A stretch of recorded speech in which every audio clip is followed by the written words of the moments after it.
Greenland का विवाद कूटनीति की हदें पार कर रहा है। अमेरिका और यूरोप के बीच तनातनी बढ़ा रहा है और यह तनातनी अब चिंगारी की शक्ल ले चुका है।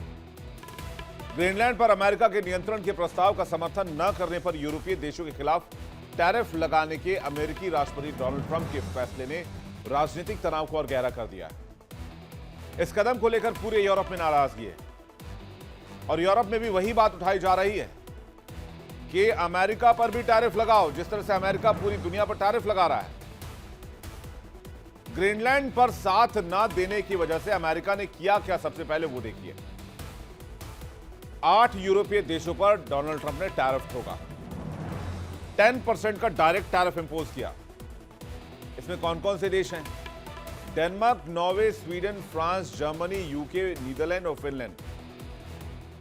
टैरिफ की दरें हैं 1 फरवरी से 10% और अगर नहीं झुके, अमेरिका के तलवे नहीं चाटे तो 1 जून से 25%।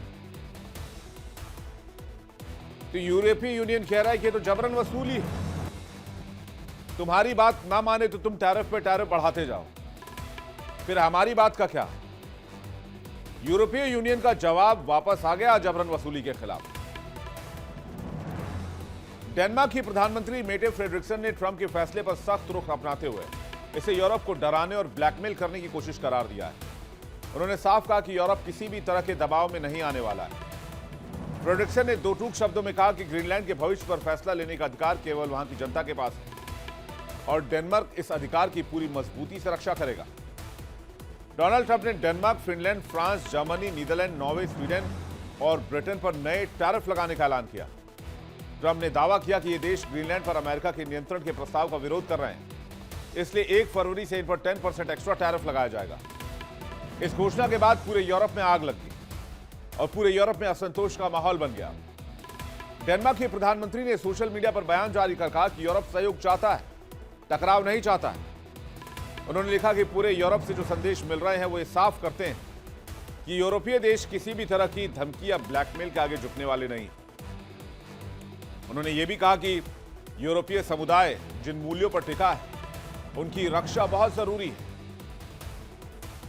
डेनमार्क के विदेश मंत्री लार्स लोके रासमुसेन ने भी ट्रंप के रवैये पर चिंता जाहिर की। उनके मुताबिक इस तरह की नीतियां न केवल वैश्विक व्यवस्था को कमजोर कर रही हैं, बल्कि नेटो जैसे सैन्य गठबंधन के भविष्य के लिए भी खतरा पैदा कर रही हैं। उन्होंने चेतावनी दी कि सहयोगी देशों पर दबाव डालने से पश्चिमी एकता को नुकसान पहुंच सकता है, जो सेकेंड वर्ल्ड वॉर के बाद बहुत मेहनत के बाद, दशकों के प्रयास के बाद तैयार किए गए। इस बीच यूरोपीय परिषद ने भी संकेत दे दिए हैं कि आने वाले दिनों में यूरोपीय नेताओं का एक शिखर सम्मेलन बुलाया जाएगा। ब्रसेल्स में यूरोपीय संघ के राजदूतों की बैठक के बाद ये संकेत मिल रहे हैं कि ग्रीनलैंड और अमेरिकी टैरिफ के मुद्दे पर सामूहिक रणनीति तैयार की जा सकती है। Britain, Denmark, Finland, France, Germany, Netherlands, Norway और स्वीडन ने संयुक्त बयान जारी करके ट्रंप के टैरिफ धमकियों की कड़ी निंदा की है। इन देशों का कहना है कि ऐसे कदम ट्रांस अटलांटिक रिश्तों को सीधे तौर पर खतरे में डाल रहे हैं और आपसी भरोसे को कमजोर कर रहे हैं। विशेषज्ञों का मानना है कि टैरिफ टेंशन और राजनीतिक मतभेद अगर आगे चलते रहे तो सिर्फ यूरोप को ही नहीं बल्कि दोनों देशों को इसका नुकसान उठाना पड़ेगा, यानी सीधा असर होगा दोनों देशों के व्यापारिक रिश्तों पर। कैसे, आइए समझते हैं। दुनिया की सबसे बड़ी व्यापारिक साझेदारी पर यह तनाव बढ़ रहा है। अमेरिका और यूरोप के बीच सालाना कारोबार हजारों अरब डॉलर का है। टैरिफ, सब्सिडी और इंडस्ट्रियल पॉलिसी को लेकर विवाद बढ़ रहे हैं। अमेरिका से यूरोप को क्या मिलता है? एनर्जी, टेक्नोलॉजी और डिफेंस। और यूरोप से अमेरिका को क्या मिलता है? Machinery, auto parts, chemicals, pharmaceuticals.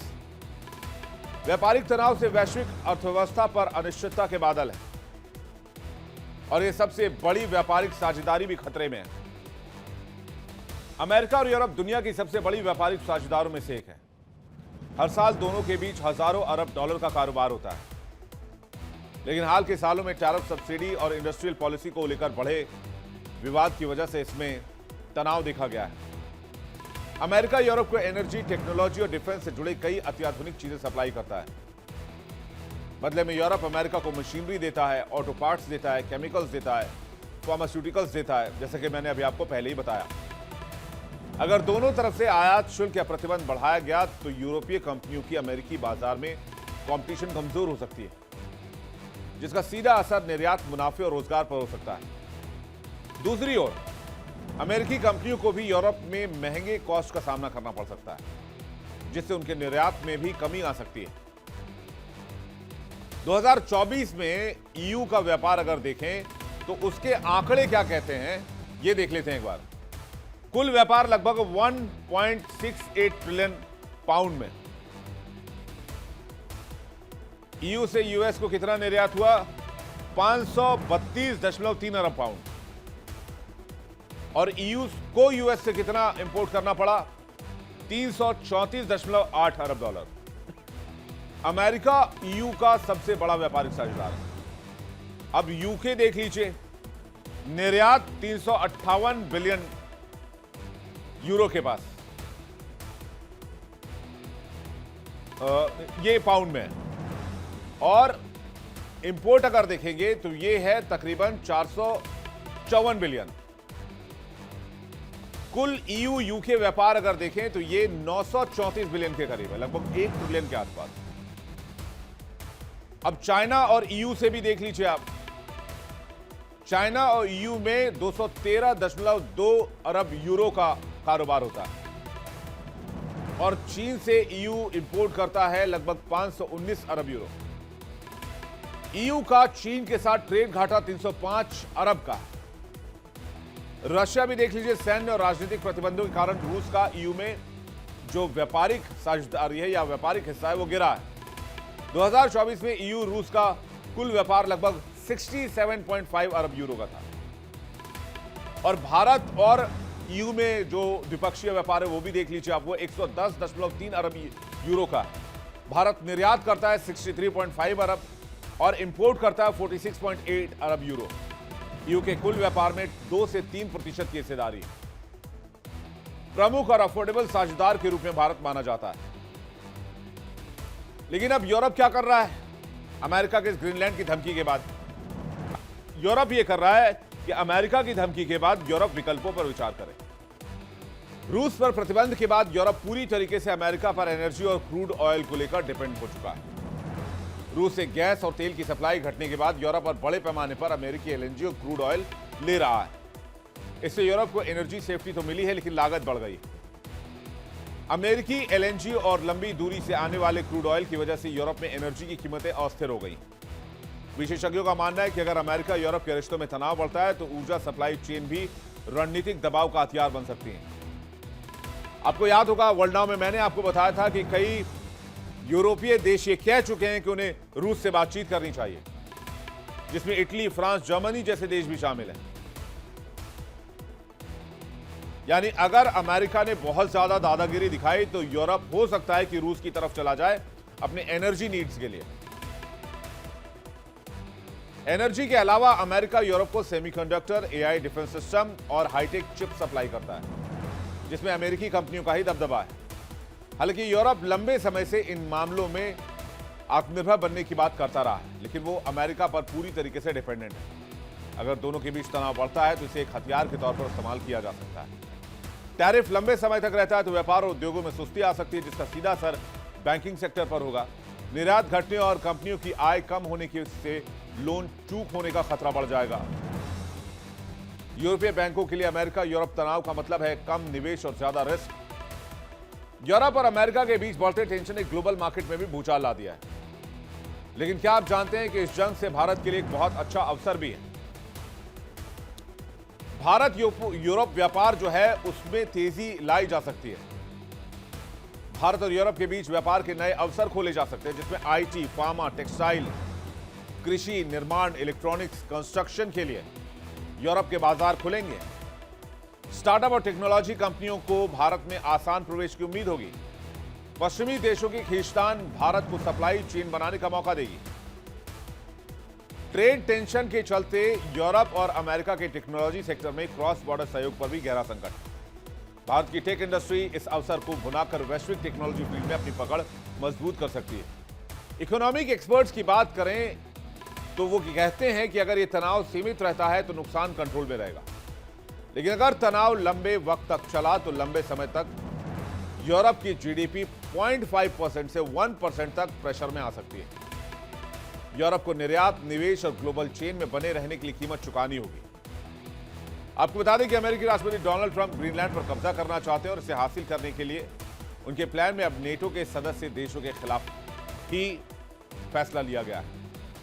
बौखलाए Trump ने यूरोप के 8 देशों पर 10% का टैरिफ लगाया है। ग्रीनलैंड पर डील फाइनल नहीं होने की स्थिति में 1 जून 2026 से यह 10% का टैरिफ बढ़कर 25% का टैरिफ हो जाएगा। ट्रंप के इस कदम ने यूरोप और अमेरिका के बीच तनाव जैसी स्थिति पैदा कर दी। एक्सपर्ट्स की माने तो उनका कहना है कि ट्रंप टैरिफ टेंशन ऐसे ही चलती रही तो फिर सिर्फ यूरोप को ही नहीं बल्कि दोनों तरफ इसका नुकसान होगा, क्योंकि इसका सीधा असर इन देशों के बीच व्यापार, अर्थव्यवस्था और ग्लोबल सप्लाई चेन पर होगा। और अब तो खबर यह भी है कि यूरोप ने भी 10% टैरिफ लगाने का फैसला कर लिया है अमेरिकी सामानों पर। यानी पहले जो डील साइन हुई थी यूरोप के साथ अमेरिका की, अमेरिकी राष्ट्रपति की, वो डील भी अब ठंडे बस्ते में चली गई है। अब यूरोप भी किसी तरह की डील को मानने के लिए तैयार नहीं है, कोई ट्रेड डील देखने के लिए तैयार नहीं है। अब यूरोप भी अपने हिसाब से टैरिफ लगाने के लिए तैयारी कर रहा है। अभी तक 10% के टैरिफ का पलटवार किए जाने की खबर मिली है, यानी कि यूरोप भी अमेरिकी सामानों पर 10% का टैरिफ लगाएगा। इससे ट्रंप प्रशासन की पूरी टीम बौखलाई हुई। अब देखना है अमेरिका का नेक्स्ट स्टेप इसमें क्या होता है, अमेरिका क्या कदम उठाता है। ट्रंप के ग्रीन सपने पर भी खुला ग्रहण लग रहा है। ग्रीनलैंड को धमकी देने वाले डोनाल्ड ट्रंप को डेनमार्क की सड़कों से करारा जवाब मिल रहा है। तस्वीरें आपको दिखाते हैं, हजारों लोग डेनमार्क में सड़क पर हैं। नारा एक ही है, ग्रीनलैंड बिक्री के लिए नहीं। ये देखिए तस्वीरें जो आप इस वक्त देख रहे हैं, हजारों की संख्या में लोग एक जगह पर इकट्ठा हुए हैं और डेनमार्क के लोग साफ तौर पर कह रहे हैं कि किसी भी कीमत पर ग्रीनलैंड झुकेगा नहीं।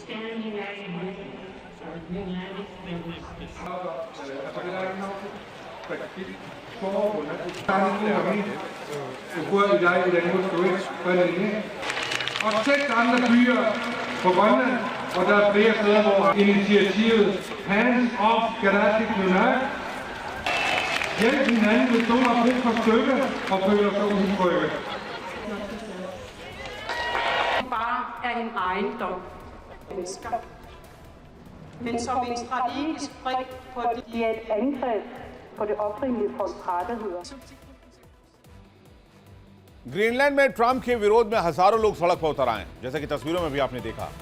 लोगों ने अमेरिकी राष्ट्रपति ट्रंप के ग्रीनलैंड पर कब्जे को लेकर दिए गए बयानों पर नाराजगी जताई है। ट्रंप के खिलाफ नारे लगाए। तस्वीरें ग्रीनलैंड की हैं, जहां पर अमेरिका के खिलाफ इस कदर गुस्सा है कि लोग अमेरिका से बदला लेना चाहते हैं।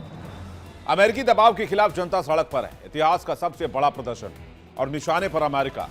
ग्रीनलैंड की राजधानी नूक में गुस्से की लहर साफ देखी जा रही है। माइनस तापमान में भी लोग अपने घरों से बाहर निकल रहे हैं और आक्रोश का इजहार कर रहे हैं। हाथ में ग्रीनलैंड का झंडा है, आंखों में संप्रभुता बचाने का जुनून।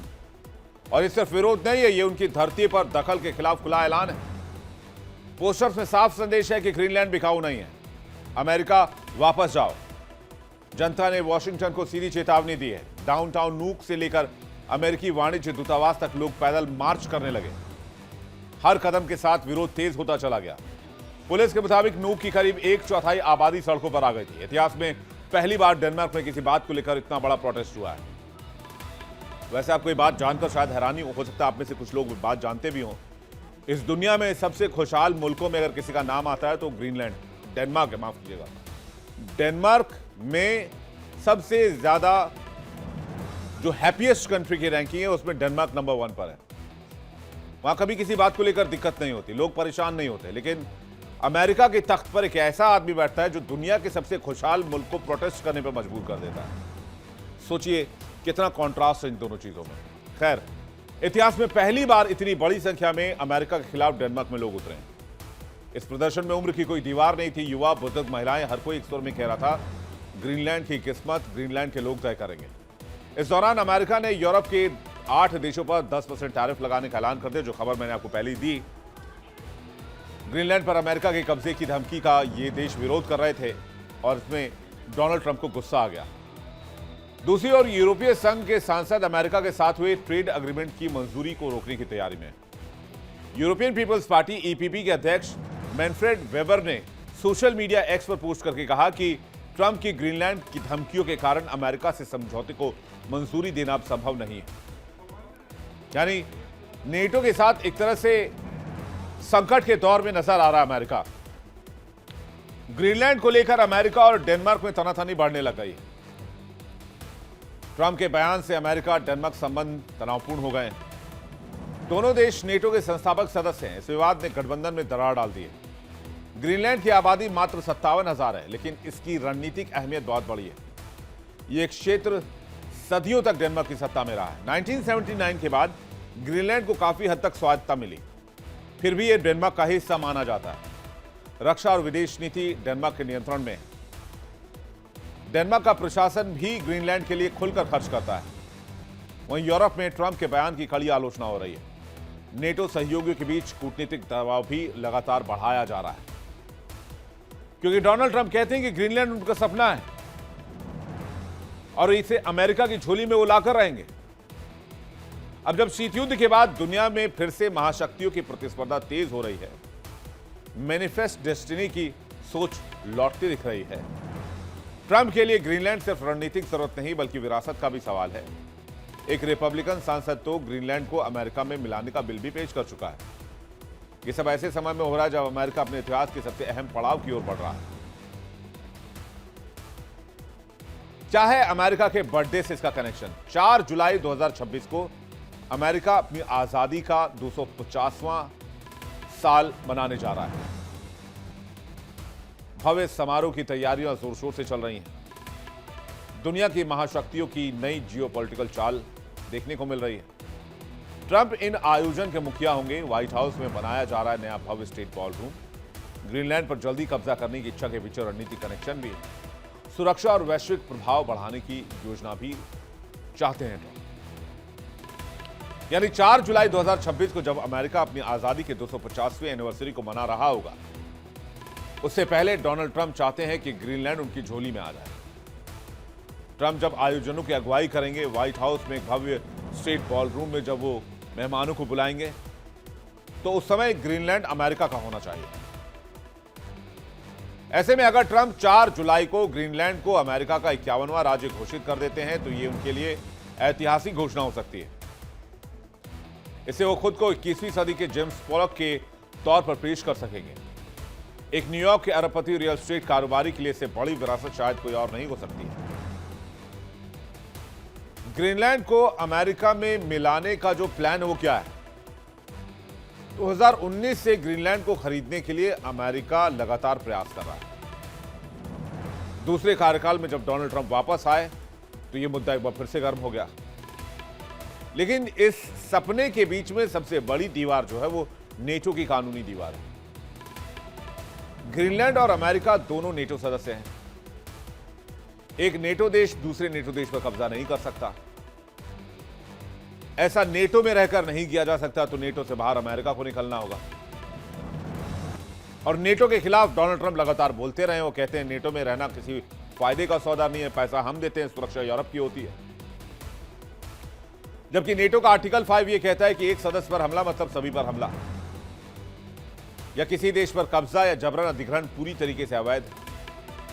ग्रीनलैंड की मौजूदा स्थिति क्या है? डेनमार्क का यह स्वायत्त क्षेत्र है। 2009 का यह सेल्फ गवर्नमेंट एक्ट लागू होता है। अमेरिका से जुड़ने का एकमात्र रास्ता है, पहले ग्रीनलैंड को आजाद करना होगा।